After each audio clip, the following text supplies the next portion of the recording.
Assalamualaikum warahmatullahi wabarakatuh. Bismillahirrahmanirrahim.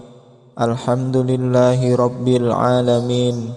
Wassalatu wassalamu ala ashrafil anbiya'i wal mursalin, Sayyidina wa maulana Muhammadin wa ala alihi wa ashabihi ajma'in. Amma ba'du. Marilah kita mulai pembelajaran dengan sama-sama mengucap basmalah. Bismillahirrahmanirrahim. Tujuan pembelajaran kita kali ini adalah yang pertama, untuk memahami hadis tentang pola hidup sederhana dan perintah menyantuni para du'afa pada riwayat Imam Ibnu Majah dan Imam Ahmad dari Abdullah bin Amr radhiyallahu anhu, dan hadis riwayat Imam Al-Bukhari dari Hakim bin Hizam radhiyallahu anhu. Tujuan yang kedua adalah menghafal dan mengartikan kedua hadis tersebut. Baik, mari kita langsung menuju kepada kedua hadis tersebut. Bismillahirrahmanirrahim. An Abdullah bin Amrin anna Rasulullah sallallahu alaihi wasallam marra bi Sa'din wa huwa yatawaddau faqala ma hadza as-sarafu faqala afil wudu'i israfun qala na'am wa in kunta ala naharin jarin. Rawahu Ahmad wa Ibnu Majah. An Abdullah bin Amrin, dari Abdullah bin Amr, anna sesungguhnya Rasulullah sallallahu alaihi wasallam, Rasulullah sallallahu alaihi wasallam, marra bi Sa'din, melewati Sa'ad, wa huwa, yaitu Sa'ad, yatawaddau, sedang berwudu.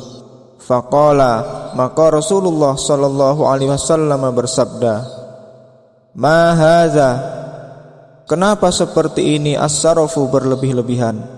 Faqala, maka Sa'ad berkata, afil wudu'i, apakah di dalam wudu, israfun, ada yang dianggap berlebihan?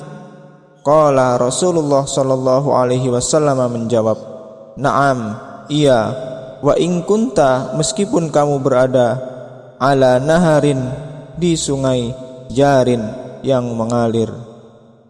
Dari Abdullah bin Amr, sesungguhnya Rasulullah sallallahu alaihi wasallam melewati Sa'ad yang sedang berwudu.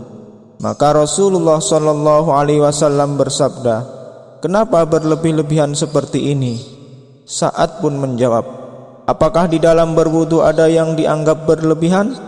Rasulullah menjawab, ya, meskipun kamu berada di atas sungai yang mengalir. Hadis riwayat Imam Ahmad dan Ibnu Majah. Hadis yang kedua, An Hakim bin Hizam radhiyallahu anhu, anin Nabi sallallahu alaihi wasallam qala, al yadul ulya khairum minal yadis sufla, wabda biman ta'ulu, wa khairus sadaqati an dhahri ghinan, wa may yasta'fif yu'iffahullah, wa may yastaghni yughnihillah. Rawahul Bukhari. An Hakim bin Hizam radhiyallahu anhu, dari Hakim bin Hizam radhiyallahu anhu, anin Nabi sallallahu alaihi wasallam qala, dari Nabi Muhammad sallallahu alaihi wasallam, beliau bersabda, al yadul ulya, tangan yang di atas, khairun, lebih baik, minal yadis sufla, dari tangan yang di bawah. Maksud dari tangan di atas adalah memberi, dan maksud tangan yang di bawah adalah menerima. Wabda, maka mulailah, biman, dengan orang, ta'ul, yang menjadi tanggunganmu.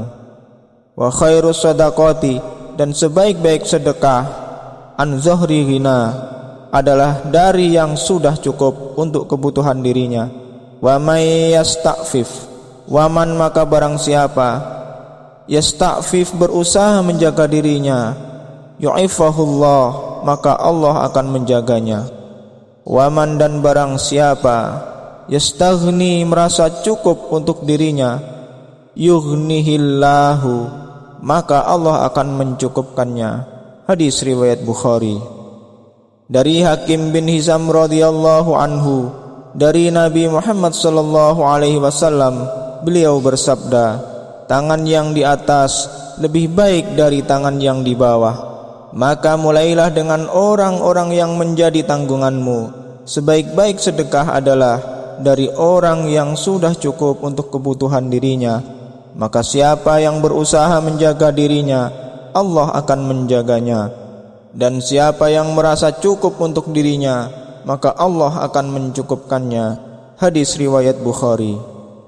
Dari kedua hadis di atas, maka seyogyanya kita hidup sederhana. Bahkan di dalam beribadah pun kita dilarang untuk berlebih-lebihan. Dan kita pun dianjurkan untuk memberi kepada sesama. Keutamaan memberi antara lain adalah sebagai berikut. Yang pertama, orang yang dermawan akan disukai oleh Allah Subhanahu wa ta'ala. Yang kedua, bersedekah dapat menghapuskan dosa. Yang ketiga, bersedekah dapat mencegah datangnya musibah dan menghilangkan murka Allah. Yang keempat, memberi dapat menghilangkan permusuhan. Yang kelima, memberi hadiah dapat menambah pahala. Yang keenam, yang memberi maupun yang menerima sama-sama mendapatkan pahala dan meningkatkan kasih sayang. Demikian tadi yang dapat Bapak sampaikan. Mudah-mudahan kita dapat menerapkan hidup yang sederhana di dalam kehidupan kita sehari-hari. Dan mudah-mudahan kita dijadikan oleh Allah Subhanahu wa ta'ala termasuk orang yang dermawan, sehingga kita mendapatkan keutamaan-keutamaan tersebut. Akhirnya, marilah kita akhiri pembelajaran ini dengan sama-sama mengucap hamdalah. Alhamdulillahi Rabbil Alamin. Terima kasih atas perhatian.